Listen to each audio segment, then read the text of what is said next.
أنس رضي الله عنه ترضى كان أخوان على عهد النبي صلى الله عليه وسلم، وكان أحدهما يأتي النبي صلى الله عليه وسلم ويحضر مجلسه وحديثه، والآخر يحترف، فشكى المحترف أخاه إلى النبي صلى الله عليه وسلم: إن أخي لا يعينني بشيء. فقال الرسول صلى الله عليه وسلم: لعلك أن ترزق به. Ishin dy vëllezër në kohën e profetit sallallahu alaihi wasallam. Njëri prej tyre vinte tek profeti, sipas një transmetimi, vinte tek mexhlisi i profetit dhe dëgjonte hadithet e profetit sallallahu alaihi wasallam.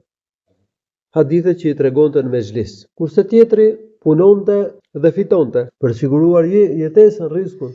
Edhe ky që punonte shkon dhe ankohet për vllain e tij tek profeti sallallahu alaihi wasallam. I thot: "O i dërguari i Allahut, vllai nuk më ndihmon hiç." I tha profeti sallallahu alaihi wasallam: "Mbase ty Allahu do të jap rrezik për shkak të tij."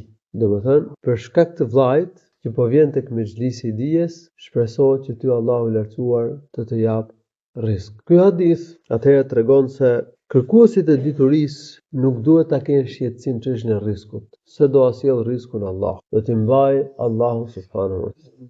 Kërkimi i diturisë është sebeb që Allahu të lehtësojë rrezikun, që Allahu këtij kërkuesit e diturisë t'ia lehtësojë rrezikun, t'ia sjellë rrezikun, po edhe familjes tij që e mbajnë, edhe atyre Allahu jep rrezik. O sjell Allahu rrezikun nga nuk e mendon, nga nuk e mendojnë. Se ka njerëz që mendojnë se po të kërkosh dije në Kur'an dhe Sunetit, po të merresh me këtë pjesë, nuk dihet sigurt se si do marrë, si do ushqehesh. Mendojnë që ky njeri do marrë jetojnë i varfër dhe familja e tij do të jenë të varfër, do vuajnë për çështjen e jetesës e kështu me radhë. Këto mendime nuk janë sakta, sepse rrezikun e ka garantuar Allahu i lartësuar. Dhe kërkimin e diturisë Allahu e ka bërë sebeb për rrezik. Dhe sjell Allahu nga nuk e mendon. Dhe e lehtësoi Allahu kërkuesit diturisë. Po edhe familjes tij që e mbajnë këtë njeri. Prandaj nuk duhet që pjesëtarët e familjes të ankohen nëse njeri filloi, një pjesëtar i familjes filloi me mësu Kur'an, hadithe, ka marrë rrugën e dijes, nuk duhet të ankohen, thonë që